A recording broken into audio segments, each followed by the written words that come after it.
Hare Krishna. Today we will discuss Srimad Bhagavatam, first canto, chapter 8, Prayers of Queen Kunti, text 32. Om Namo Bhagavate Vasudevaya. Om Namo Bhagavate Vasudevaya. Om Namo Bhagavate Vasudevaya. Narayanam Namaskrityam Naram Cheva Narottanam Devim Saraswatim Vyasam Tato Jamudirayat Nastresya Bhadrasya Nityam Bhagavata Sevya Bhagavatu Tamasloke Bhaktir Bhavati Naistike Namo Vishnu Padaya Krishna Vistaya Bhattale Srimati Bhaktivedanta Swamiti Namni Namaste Saraswati Devi Gauravani Pacharini Nipsis Srinivati Paskachai Desatarni Keshitao Ajam Chatam Punyaslokasya Kirtaye Yado Priyasyan Vaye Malayasya Vashandanam.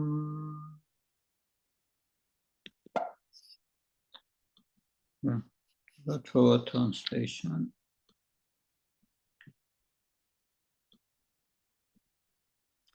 Keshit, someone, Ahu says, Ajam, the unborn, Chatam, being born,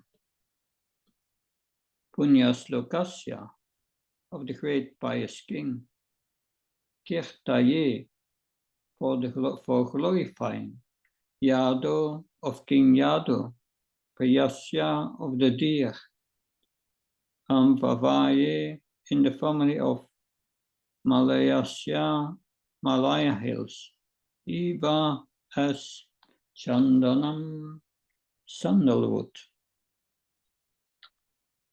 Translation and purport by A.C. Bhaktivedanta Swami Srila Prabhupada Ki.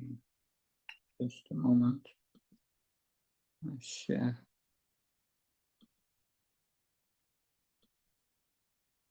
And share again. Okay, there it is. Some say that unborn is born for the glorification of pious kings. And others say that he is born to please King Yadu, one of your dearest devotees.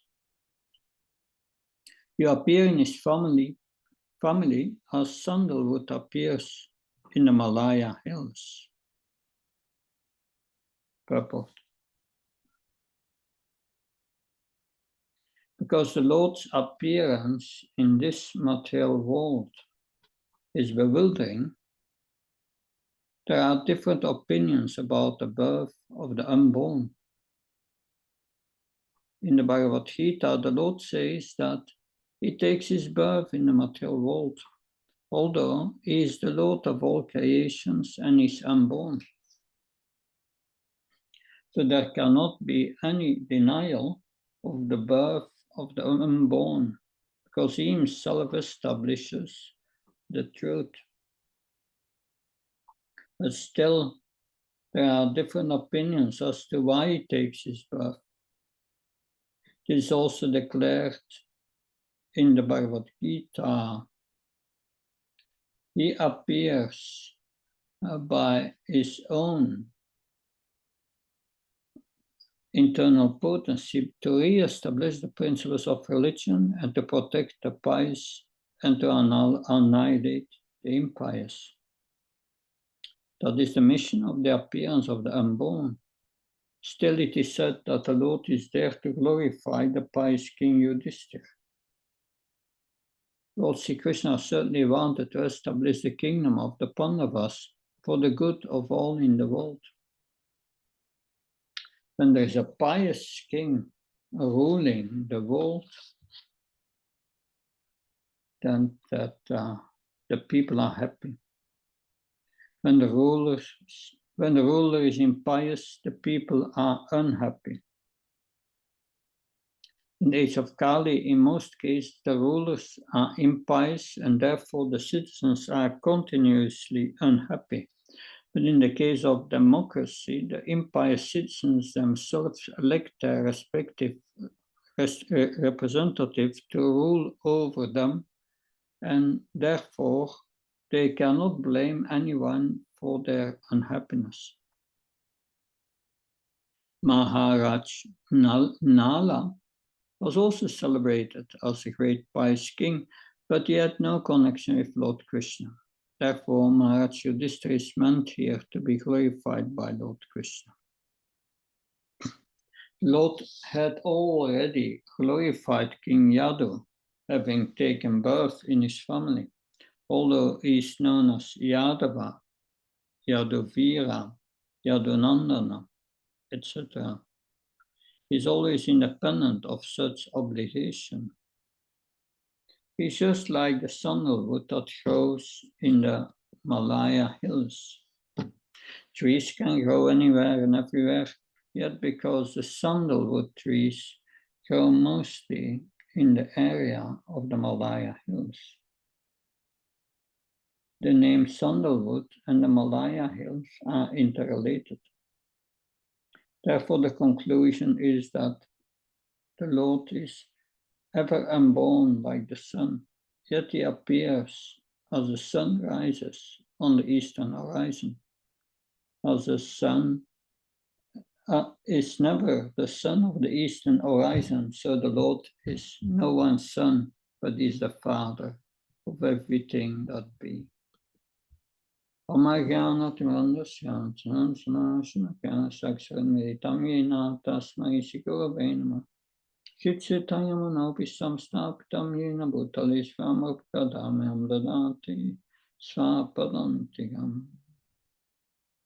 Vandeham Shiyuda Padkamalam Shiyum Vaishnavam Sa Shiyupam Jagajatam Sagan Ragnatam Pitam Tam Sajivam Sadvaitam Savdutam Parjana Saitam Shri Krishna Chaitanya Devam Shri Radha Krishna Padam Sagana Lita Shipshakam Vitam Sa He Krishna Karuna Sindhu Dino Bandhu Chatpate Gopesha Gopka Kanta Radha Kanta Namastate Tapta Kansana Gaurangi Radhe Vinnavaneshwari Vishavaneshwata Devi Pranamama Hari Priye Pancha Kalprabhasha Kripasinve Visha Patnam Pavanabhyo Vaishnavyo Namo Jaya Shri Krishna Chaitanya Prabhu Nityananda Shri Advaita Gadadhar Shiva Sadhikara Bhaktavinda Hare Krishna Krishna Krishna Hare Hare Hare Ram, Ram Ram, Hare Hare. Namo Vishnu Padaya Krishna Vistaya Bhutali Srimati Bhaktivedanta Swami Namini. Namaste Saraswati Devi Gauravani Pacharini. Nirvishesha Sunyavadi Paskachari Desatari. Srila Prabhupada Ki. So Queen Kunti is offering her prayers to Krishna that she said in the previous verse and in this verse that your appearance is bewildering. In the previous verse, she spoke about, indirectly about the Damodar Lila, about Krishna in his childhood pastimes. And of course, she's praying to Krishna after the Battle of Kurukshetra. During the Battle of Kurukshetra, Krishna was 90 years old, but he looked as 17 years old. So this childhood pastimes, when Krishna was just born, it's 90 years ago. But Queen Kunti has seen these pastimes personally, and she remembers these pastimes. So she says, yeah, it's bewildering. You are the supreme Lord, the source of everything. And you act like a human being. And in this verse, he says it's bewildering because you are the unborn, that ajata. Yeah, ajata and jata at the same time. Yeah, unborn and still you are born. That's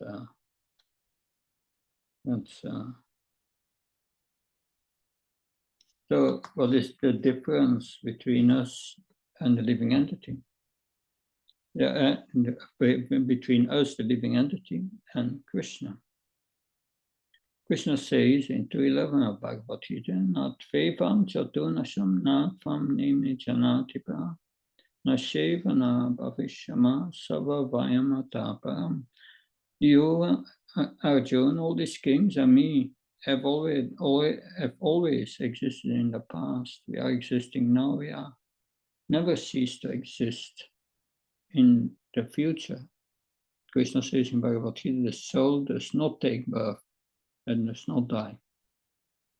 So we are also unborn, but still we are forced to identify with a body due to our past misdeeds, and we are changing these bodies. That's the difference. Krishna never changed his body. That is always the self-same body. And that is most bewildering for us, that we cannot understand as conditioned souls. And Queen Kunti addresses reasons for his appearance. She says, yeah, you appeared to please King Yadu. You appeared in his dynasty because he was a great devotee. But then in the purport, Srila Prabhupada says, yeah, maybe Krishna appeared also to put Yudhishthira Maharaj on the throne. Because Krishna wanted the world to be ruled by a Mahabhagavata devotee, a pure devotee. And even Yudhishthira Maharaj himself could not understand Krishna's plan. After the Battle of Kurukshetra, he was thinking, yes, that how is it possible that millions of Kshatriyas have been killed just to bring me on the throne? I will go to hell for that, he was thinking. And if even Krishna could not convince him that. Therefore Krishna brought him to Bhishmadev, who was dying, was lying on a bed of arrows, and asked him to instruct Yudhishthira Maharaj. And Bhishmadev instructed Yudhishthira Maharaj during many days in how to rule the kingdom, but he told him also that all what happened was the plan of the Lord. It was the plan of the Lord to bring you on the throne, because that is part of his mission. His mission, the general outlines of his mission are explained in Bhagavad Gita. Yadaya dai dharmasya glani bharavat bhavta bharatam abhyuttanam adharmasyam tatatmam chijamam. That Paitranaya Sarnam Vinasarsa Dushkaram Samsa Samsta Sampartananaya Samavani Yogi Yogi. So I'm appearing to re-establish the principles of religion, to re-establish Krishna consciousness. And I appear to protect the devotees, to annihilate the demons. This is the general outline of the reasons why he appears. Of course, there are many other reasons also. One reason is given is to please Yadu. Yeah, that's one reason. But we know when Lord Chaitanya appeared, there were different external reasons and internal reasons for his appearance. Internal reasons are confidential. But, so the external reason is to propagate the chanting of Hare Krishna and to re-establish the Yuga Dharma. That was his external reason. That Krishna, and also, of course, Lord Chaitanya also killed demons. That he killed the demoniac, the tendencies in the heart of people which are like demons. That Seto Darpanamarjanam, cleansing of the heart. And he protected the devotees by giving them the Yuga Dharma. And then, but there are also eternal reasons. Krishna wanted to experience the mood of Radharani. He wanted to experience also why Radharani felt so much pleasure, more pleasure than he felt. That therefore he wanted to experience that. So these are different reasons. That so why is this so important that we try to understand who Krishna is? That it's because it's so important because we need to establish our relationship with Krishna. And therefore we have to know who Krishna is, how Krishna is different from us. Otherwise we cannot re-establish that relationship. We must understand how Krishna is all good, how he is the maintainer of everyone, how he is the protector of everyone. Otherwise, we cannot really become humble, because then we don't understand our position as a subordinate spiritual soul. So that is important, because that knowing Krishna will save us all from our insanity. What is insanity? Is we identify with this subtle and this gross body.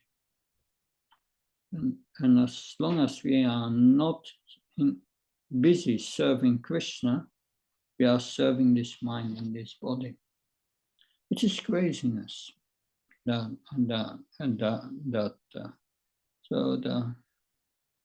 that, and this craziness is the source of our suffering, of our taking birth again and again. So when we try to cure ourselves from that craziness, and by that we need to understand who Krishna is and what our relationship is, devotional service, how to act spiritually in that relationship. By that we need a great amount of transcendental knowledge, realize that knowledge, that how to practice devotional service correctly. And the first step is understand our position and the mood of a part and parcel, which is pure devotional service. Everything we do trying to serve Krishna and not for our profit. That we need to maintain our families and so on. That yes, but we don't have to go beyond that. That live simple in the material world. That do not have too much possessions. It will entangle you, all these things. That just simply engage in devotional service and teach others how to do it. So this is Queen Kunti's teaching here, that Yudhishthira Maharaj is a Mahabhagavat. He's a pure devotee, and therefore Srila Prabhupada mentions this in the purport, that he comes to that. So Krishna comes to also to glorify devotees. That we see how Prabhupada was glorified, and is still glorified all over the world now, and that for many thousands of years to come. His empowerment by the Supreme Lord was amazing. That yeah, sometimes we did this. Seeing Krishna's hands in everything is a beginning of starting to live in a relationship with Krishna. That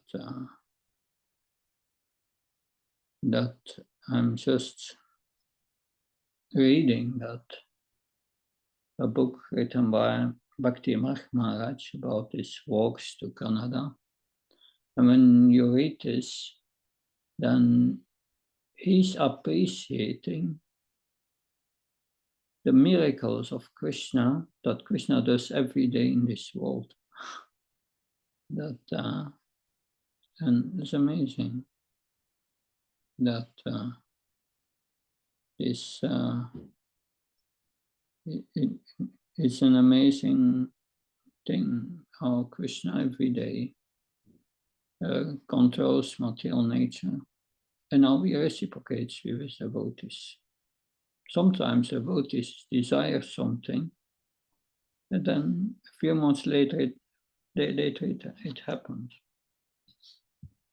Like I was in Montreal, and that's the devotee, Prabhupada disciple, that forgot his name, who is serving there. But he invited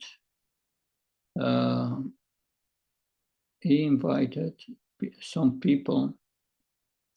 There's two elderly.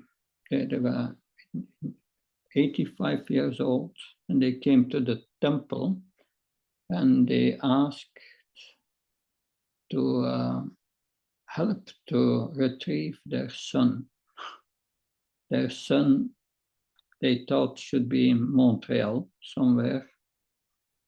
And they knew that he sometimes came to the temple. But Montreal has 4 million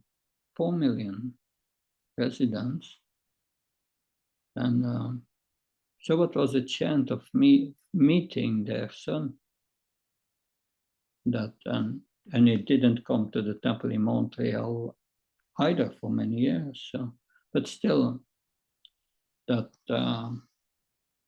was they were invited to stay in the temple, and they went they went with the devotion on Harinam, and they went on Harinam and chanted, and then suddenly their son appeared out of nothing.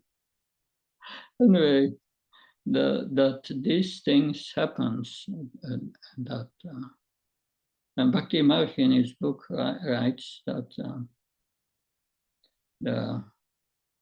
he came somewhere, he was in Hawaii walking, and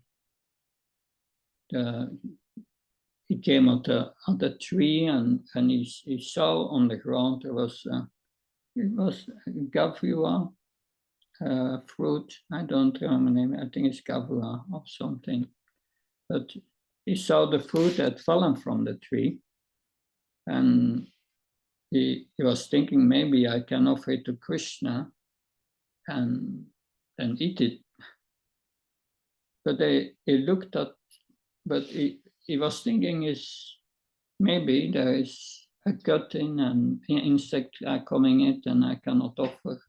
So he was looking at the fruit, Gavra, I think, and at one side there was a little flat from the falling. And I was thinking, maybe I cannot offer this. And at the same moment, he looks up and he sees another fruit. And while he looks, the fruit falls and rolls down to his feet. So then you offer it to Krishna. But what is the chance that you look up and the fruit falls? So these are miracles of every day that devotees see that in their lives. They see Krishna's hand in an extraordinary way. But we can see Krishna's hand in all little things. But it requires cultivation. And that cultivation is explained in Bhagavad Gita. Every day I repeat a chapter of Bhagavad Gita, verses and translation. That and you have this first. Today I have the 5th chapter. You have this first.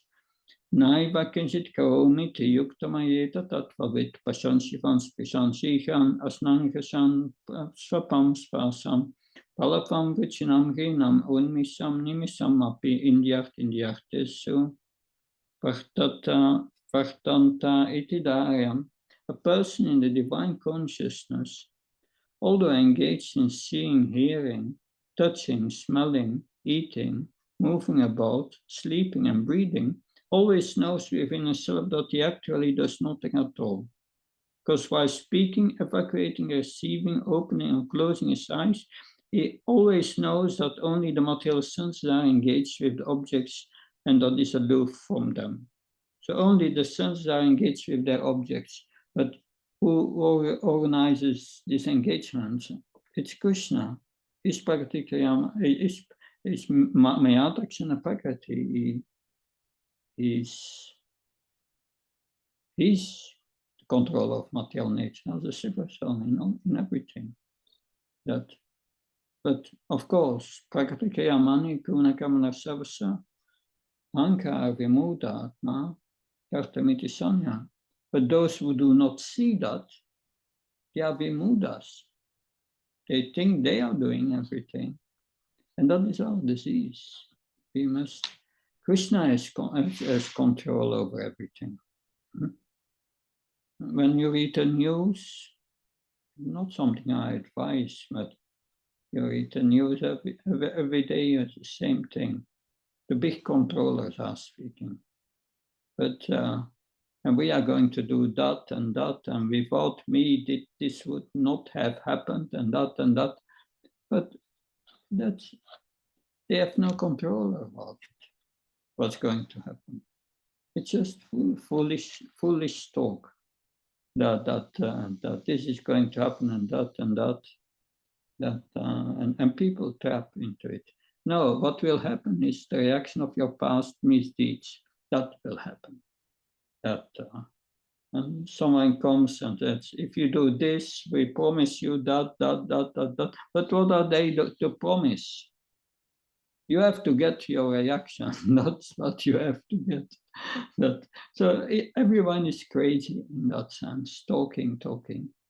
But the real thing is, we are not in control. But if you perform devotional service, Krishna takes control of your life. And then things becomes different. But you have to give him control.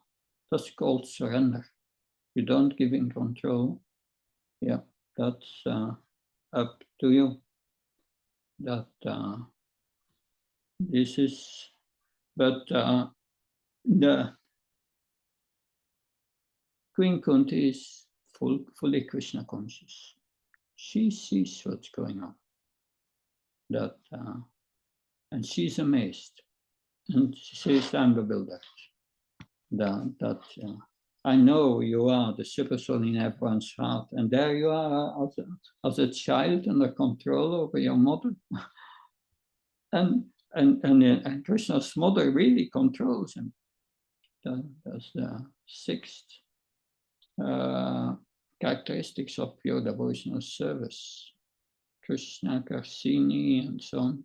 I think that with pure devotional service, one can control Krishna, who is, and in the previous verse, Queen Kundera said, yes, that we are controlled by Mother Yasoda, but that fear personified is fearful of you. But you are controlled by Mother Yasoda. So that is, and if we lack Krishna consciousness, we will suffer. That, and suffering is just because of our ignorance. But if we become aware of what's going on in this world, then we can liberate ourselves from the entanglement. That's 13th chapter of Bhagavad Gita. That's all. One, Srila Prabhupada says, one who can understand this chapter by deep philosophical speculation based on the scriptures, that's not mental speculation, that he can liberate himself from the entanglement in this material world. Therefore, like the 13th chapter of Bhagavad Gita has 6 subject matters, that kshetra, kshetrajya, that then the super soul, that and prakriti and purush, that so I miss one, but if one understands the 6 subject matters, one understands how material nature work. Yeah, you have the kshetra and the kshetrajya. You have 2 knowers of the body. But, so if Krishna knows our body, and we know our body, but Krishna knows all bodies at the same time. That's important knowledge. That Krishna knows our past misdeeds, pious or impious. Pious or impious, still misdeeds, because it will cause you birth, death, old age, and disease, etc., etc. Jnanam, jneyam, prakriti purush. Jnanam is knowledge. Krishna explains what's knowledge. That what's the evil in this world? The evil of birth and death, and attachment to family and so on, that Krishna is very clear there, what's knowledge. And he gives 21 items of knowledge, and the most important is to take shelter of a spiritual master, learn from him, and then take shelter of it, and learn what to learn from him. Devotional service. When you perform devotional service, all the other things will automatically develop. If you become attached to Krishna, you lose attachment for everything in this world. You are temporary. You wake up, nothing to do. That what's my business here? Passing stool. That's all Prabhupada says. So you wake up. That Jnanam, then Jneyam. But the knowable, what's knowable is a super soul, who does everything in this world. That Krishna explains, super soul, that Upadrasta Anamantasa. He oversees everything and he's the permitter. Good. That's something to consider. If you understand that, Krishna sees everything and is the permitter, then you change your talk. You don't say that will happen. No, you say if Krishna willing, it will happen. Then you change that, and then the next Prakriti push. So Krishna is controlling material nature. That, so if one understands these six, how things work, you start to see Krishna. Therefore, to understand this chapter, one needs Prabhupada, one needs the help of a spiritual master. Therefore, tat vinipane partner pariprishna sivya, upadikshana titihyam jnanastat pradakshana. You have to take shelter of a spiritual master, serve him, and inquire from him. And when you do that, yat yatvana punarmaham evan yasyasi panavayena bhutani yasasini dakshasi atmanyatomai. Then when you get knowledge from the spiritual master, then you understand, yeah, I'm not a controller. No, nothing is mine. That you come out of illusion. That and you see, oh, everyone is factually a servant of Krishna, but they have forgotten they are part and parcels. They belong to Krishna, and they should serve Krishna and not their senses. Therefore, they're stupid. Maybe you get knowledge, and then Apsita Sababhyo Sarvyo Papakritama Savankaram Plavinam Krishna Santashi. Then you are on the boat of transcendental knowledge. You are on the right path. Because when you start to see and act in Krishna consciousness in devotional service, Yadaidam Sasamiduknir, Bhashma Sakavatarina, Seknagni Sarvakarmani, Bhashma Sakavatetada. As firewood burns fire, as fire burns firewood to ashes. So this Krishna consciousness will burn all your reactions of your past misdeeds. And that's very sublime knowledge. It's not easy to understand what it, but it's the most sublime knowledge. Prabhupada translates the mature fruit of all mysticism. That but Queen Kunti is already on that level. She's Krishna's eternal devotee. And we are also Krishna's eternal servants, but we have forgotten. So that, and we think we are something else. But that's not going good in this world. Then suffering, that attachment, so many things. That so that is what I could say on this verse of Queen Kunti. Of course, there's much more to say. Not much that I know, but I try to share what I have realized on this verse. Any questions or comments?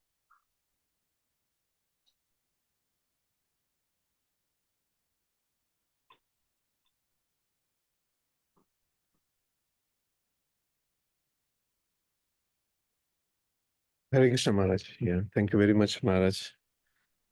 Thank you, sir. Class. Maharaj, earlier in the class, you did mention we should have our life materially simple as well as shouldn't have many possessions. So as being a grahastha, we need to plan for our future and how it is going to how we can survive in the future when we are getting retired or older.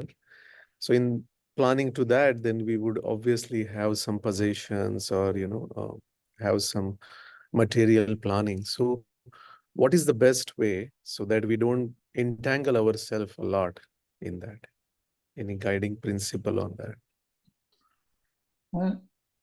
The guiding principle, or one of the main guiding principles, is simple living, high thinking. But it is also said that around the age of 50 we should retire and spend more time to devotional service.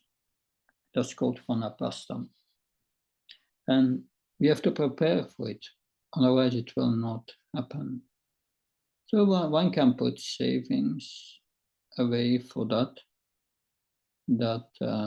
but always not in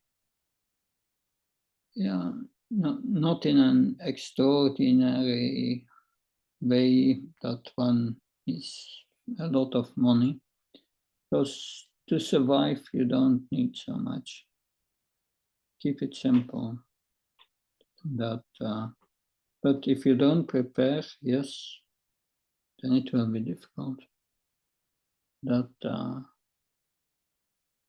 yeah, in that way, you don't need 10 houses and so on to survive. That just a simple dwelling and some savings to survive, that so that you can concentrate on service. Mostly that is done when the children are grown up, and that's going quick, very quick.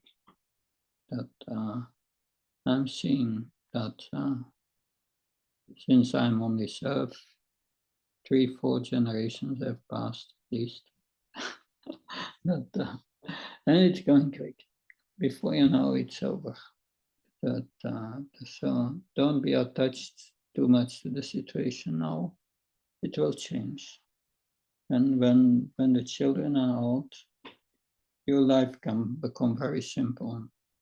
You make some savings, and then the point then is, at least if you cannot fully retire, okay, but don't live to work to live.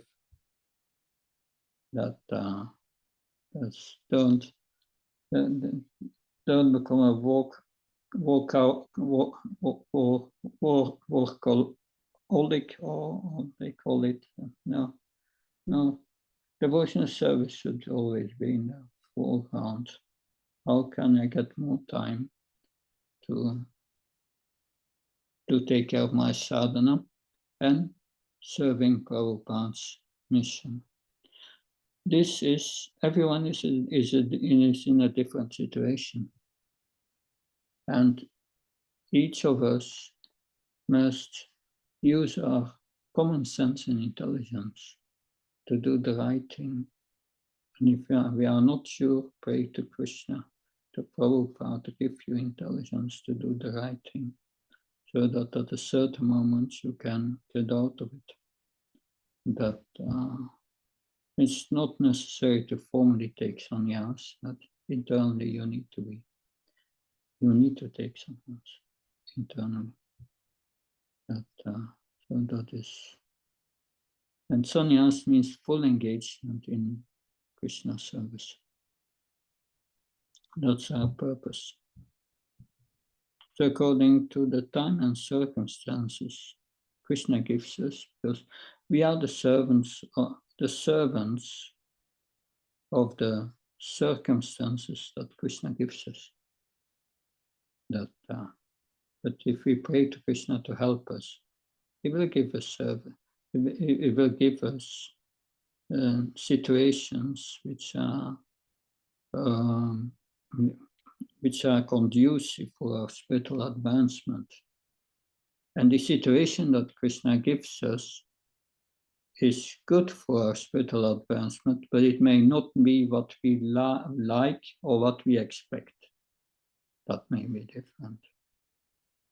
And we have to surrender to that. So that's like I did not explain it in flowery language. I hope the message is there, and yeah, we do our best.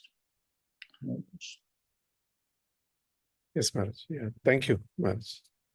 Okay, good. Then I wish you a nice Krishna conscious day, and I look forward to seeing you next week, same time, if Krishna willing. Hare Krishna. Jai Hare Prabhu. Krishna. Hare Yeah. Bol. Bhakti Prabhu Maharaj ki jai.